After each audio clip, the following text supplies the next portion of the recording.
Hello guys, आज हम लेके आए हैं ट्रांसफॉर्मर क्वेश्चन एंड आंसर का पार्ट थर्ड। तो हमारा पार्ट फर्स्ट आ चुका है, सेकंड आ चुका है, आज है हमारा पार्ट थर्ड। तो थर्ड में देखते हैं फर्स्ट क्वेश्चन कैसा आएगा। तो चलो देखते चलते हैं फर्स्ट क्वेश्चन की ओर। ये है हमारा पार्ट थर्ड। पार्ट थर्ड में देखते हैं फर्स्ट क्वेश्चन। फर्स्ट क्वेश्चन है बकोज रिले का उपयोग कहाँ पर किया जाता है। तो बकोज रिले का उपयोग कहाँ पर होता है। तो ए ऑप्शन है शुष्क ट्रांसफार्मर में, बी ऑप्शन है तेल भरे हुए ट्रांसफार्मर में, सी ऑप्शन है वायु शीतक ट्रांसफार्मर में, और डी ऑप्शन है ये सभी। तो बकोज रिले का उपयोग कहाँ किया जाता है, आपको पता होना चाहिए। बकोज रिले होती है जिस ट्रांसफार्मर में ऑयल भरा हुआ होता है, ओनली उसी ट्रांसफार्मर के अंदर बकोज रिले का प्रयोग किया जाता है। अन्यथा अगर जिस ट्रांसफार्मर में आप ऑयल नहीं भरते, करने मतलब ऑयल नहीं होता जिस ट्रांसफार्मर के टैंक में, उसमें क्या नहीं होती, बकोज रिले नहीं होती। तो बकोज रिले होती है वो कौन से ट्रांसफार्मर में यूज़ की जाती है, जिसमें तेल भरा हुआ होता है।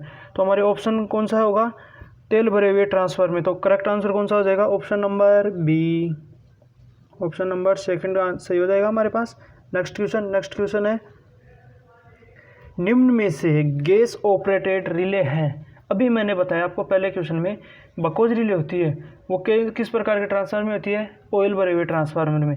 तो ऑयल होगा तो गर्म होगा तो उसमें क्या पैदा होगी, ऊष्मा पैदा। ऊष्मा के साथ उसमें गैस भी पैदा होती है।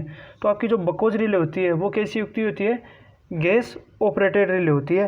तो हमारे पास क्वेश्चन नंबर 2 का ऑप्शन नंबर ए है distance relay, option number B है Buchholz relay, option number C है वोल्टेज रिले, और डी है करंट रिले। तो हमारा करेक्ट आंसर कौन सा हो जाएगा, option number B, option number B Buchholz relay.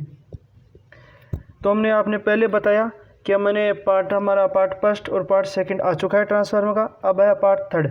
अगर आप हमारे चैनल पर नए आए हो तो हमारे चैनल को लाइक करो, शेयर करो और सब्सक्राइब करो, और अपने दोस्तों के साथ शेयर ज़रूर करना। ज़्यादा से ज़्यादा अपने दोस्तों के साथ शेयर करो, जिससे उनको भी कुछ फ़ायदा मिल सके आने वाली वैकेंसियों में, जिससे उनका पेपर भी क्लियर हो और आपका साथ में आपका भी हो। तो चलते हैं तीसरे क्वेश्चन की तरफ। हमारा तीसरा क्वेश्चन कौन सा है, ट्रांसफार्मर की प्राथमिक पक्ष यदि 20 बार पलटता है और उसका वोल्टेज रेशो 220/110 वोल्टेज है, तो द्वितीयक में कितनी बार पलटेगा। कहने का मतलब द्वितीयक में लपेट की संख्या क्या होगी, आपको पता होना चाहिए। जो ट्रांसफार्मर होता है उसमें आपको किस तरह से लपेट संख्या ज्ञात करते हो, तो हम ज्ञात करते हैं। हमारे पास होता है ES/EP बराबर NS/NP। तो अब हमें देखो प्राथमिक पक्ष लपेट NP कितना है 20, ES कितना है 110, EP कितनी है हमारे पास 220। तो रखो सूत्र में ES कितना है 110, तो 110 रखो, अपोन में क्या है EP, तो EP कितनी होगी 220, तो 220 बराबर NS ज्ञात करनी है NS, NP कितनी है 20 रख दिया।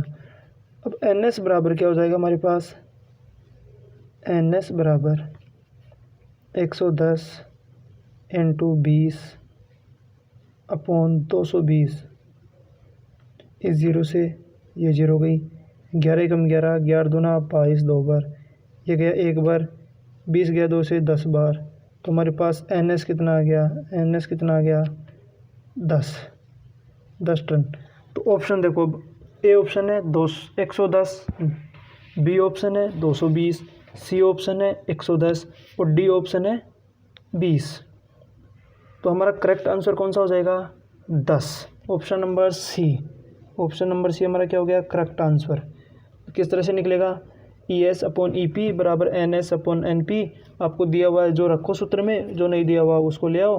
अब इसमें हमने एक 220 ही बटे में क्यों लिया, क्योंकि पक्षांतरण किया तो NS × 220 आएगा। तो NS ज्ञात करना है तो NS इधर आ जाएगा और ये दोनों आपस में इंटू हो जाएगा और बटे में 220 का भाग लग जाएगा, यानी डिवाइड हो जाएगा। तो डिवाइड होने पर हमारे पास आंसर आ गया 10।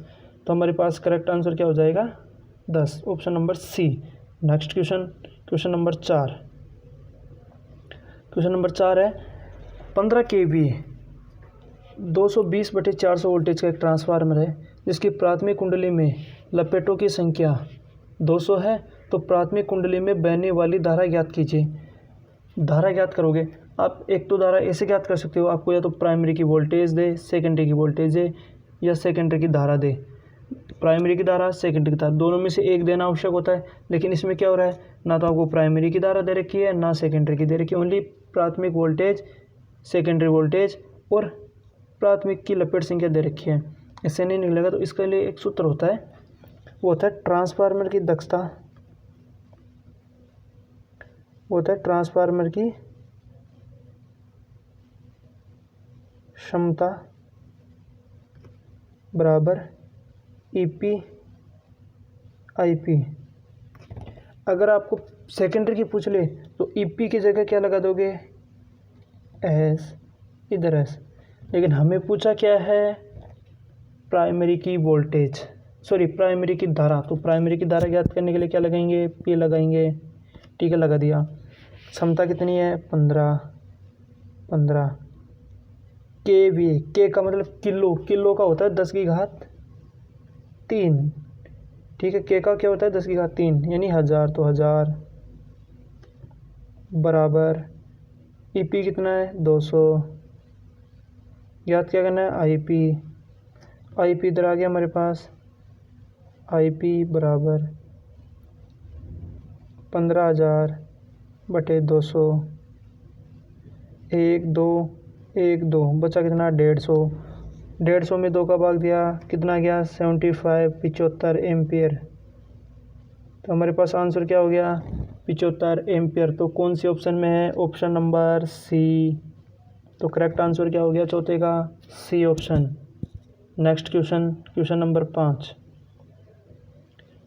यदि एक ट्रांसफार्मर पूर्ण लोड पर लोह हानि 400 वाट है तो अर्ध लोड पर लोह हानि नुकसान क्या होगा।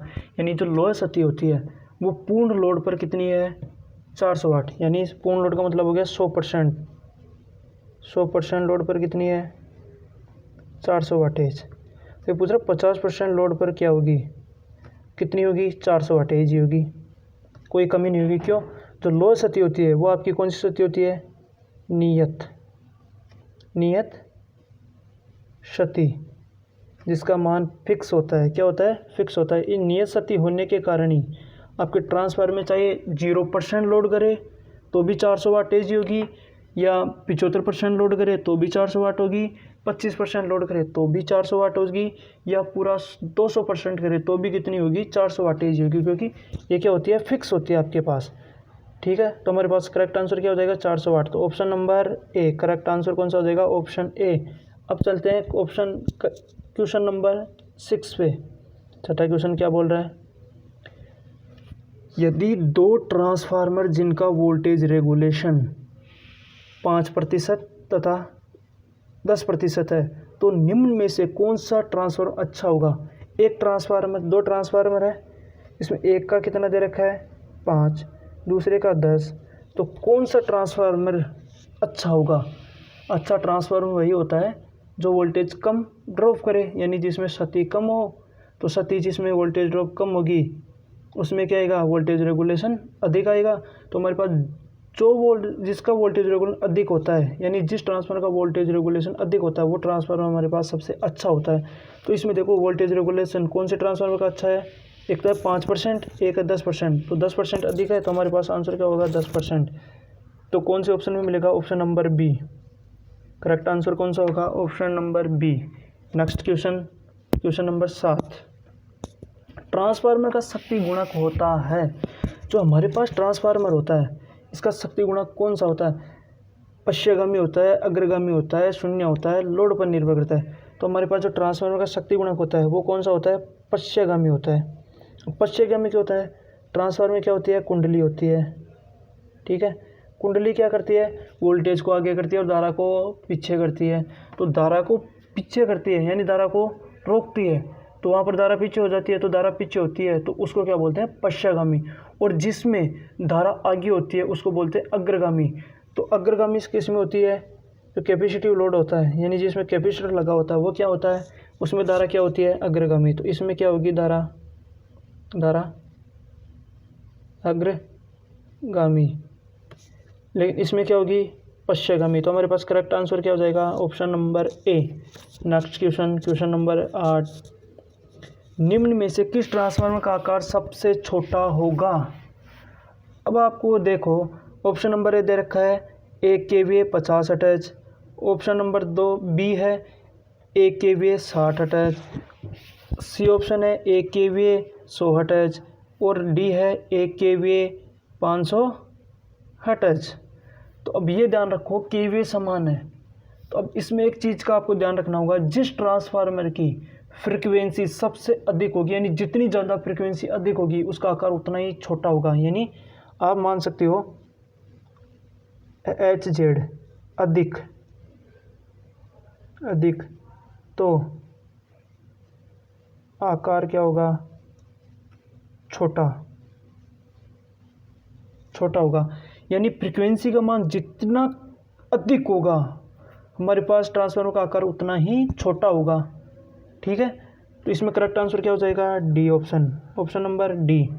तो नेक्स्ट क्वेश्चन, क्वेश्चन नंबर 9, एक ट्रांसफार्मर में ताम्र शक्ति फुल लोड पर 600 वाट है, यदि लोड को आधा कर दिया जाए तो ताम्र शक्ति क्या होगी। अब इसमें देखो, इसमें परिवर्तन होता है, जबकि लोहे शक्ति में क्या होता है, नियत होती है। सबसे पहले तो ये बताओ, ताम्र शक्ति होती है वो कैसे ज्ञात की जाती है, I² R से। अगर वृद्धि होगी तो भी स्क्वायर में होगी, कमी होगी तो भी स्क्वायर में होगी। ठीक है, कमी होगी। अब इसमें R तो क्या आपके पास फिक्स हो गया, प्रतिरोध तो क्या हो गया, फिक्स हो गया। क्या हो गया, प्रतिरोध तो फिक्स हो गया, क्योंकि जो वाइंडिंग कर दी प्रतिरोध तो वही रहेगा, लेकिन निर्भर किस पे करेगी, धारा पर। किस पर, धारा पर। अगर लोड का मान बढ़ेगा तो धारा का मान बढ़ेगा। ये थोड़ी बोलेंगे कि लोड बढ़ने पर प्रतिरोध का मान बढ़ गया, नहीं, लोड बढ़ने पर लोड धारा का मान बढ़ेगा। लोड धारा का मान बढ़ेगा तो IR यानी I² बढ़ेगी। तो ट्रांसफार्मर में जब भी धारा बढ़ती है या ताम्र शक्ति बढ़ाते हैं घटाते हैं तो वो किस में बढ़ेगी, बढ़ेगी तो भी स्क्वायर में, घटेगी तो भी स्क्वायर में। तो अब ये देखो आपके पास वही शक्ति है, ताम्र शक्ति, वो 100% लोड पर कितनी हो रही है, 600 वाटेज। अब ये बोल रहा है यदि लोड को आधा कर दिया जाए, यानी 50% लोड ले आए, तो उसकी शक्ति क्या होगी। 50% का मतलब हो गया आपके पास 1/2। 1/2 किस में कम हुई, स्क्वायर में, तो स्क्वायर करो। 1 का क्या होगा 1, 2 का क्या हो गया 4, तो 600 का 600 इंटू 1 से करेंगे तो वो 600 आएगी, तो 600 ही रखते हैं बटे 4। कितना आएगा, आपने भाग दिया 6 एक बार, कितने बच गए, तो 5 के 20, 150 वाट। तो शक्ति कितनी रह जाएगी, 150 वाट। तो कौन सा ऑप्शन मिलेगा आपके पास, option number C, correct answer option number C. तो हमारे पास कौन सा मिला, सी। अब ये 150 वाट क्यों नहीं, आधा हो गया, तो इसका मतलब आपको ये भी होना चाहिए कि हमारे पास शक्ति किस में होगी, आधी होनी चाहिए, यानी 300 वाट होनी चाहिए। तो 300 वाट नहीं होगी, 4% यानी 4 गुनी कम हो जाएगी, क्योंकि स्क्वायर में चलती है। अगर ये पूछा 1/4, जब चौथाई पूछता तो 4 का स्क्वायर करते, उस हिसाब से कम होती। अब पूछा क्या इसने, आधा, लोड को आधा कर दिया जाए, आधा कर दिया जाए तो आधे की यानी 1/2 कर दिया, तो उसका स्क्वायर करो 1/2 का, तो 1 का 1 और 2 का 4, और 600 जो शक्ति दे रखी है उसके अंदर 4 का भाग दे दो आप, वो आ जाएगी आपके पास शक्ति। तो क्या आ गई, 150, क्या आ गई 150।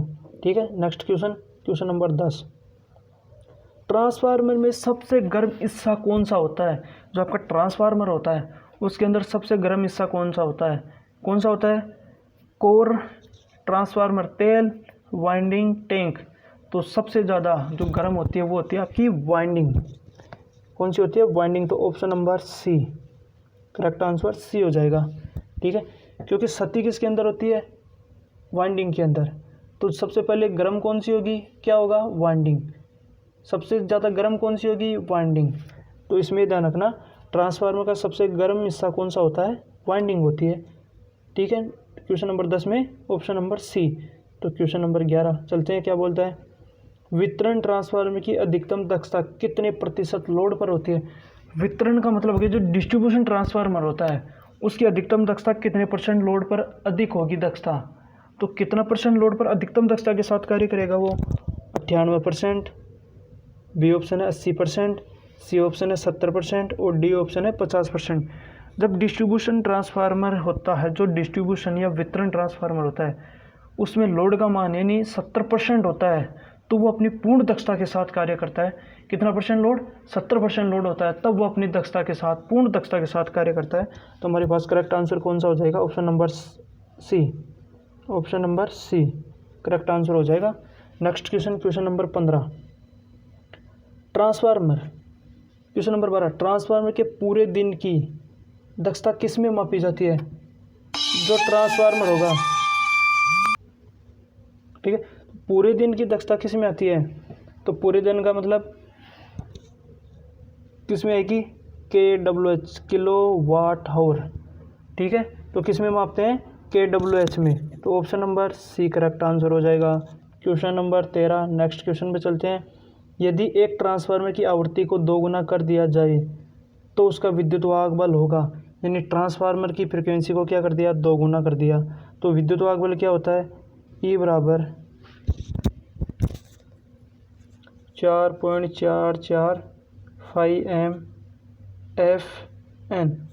अब इसमें बोल रहा है तो फ्रिक्वेंसी को 2 गुना कर देंगे तो हमारे पास ट्रांसफार्मर का विद्युत वाहक बल होगा, वो भी क्या हो जाएगा? 2 गुना हो जाएगा। क्या हो जाएगा? 2 गुना हो जाएगा, ठीक है। तो आंसर क्या हो जाएगा? करेक्ट आंसर क्या हो जाएगा? Option number B. अब 2 गुना कैसे होगा? आपने माना ये 4.4 है, उदाहरण लिया। फ्लक्स का मान कितना माना? 1। फ्रिक्वेंसी का मान कितना माना? 50। और जो टर्न है उसका कितना माना? 1।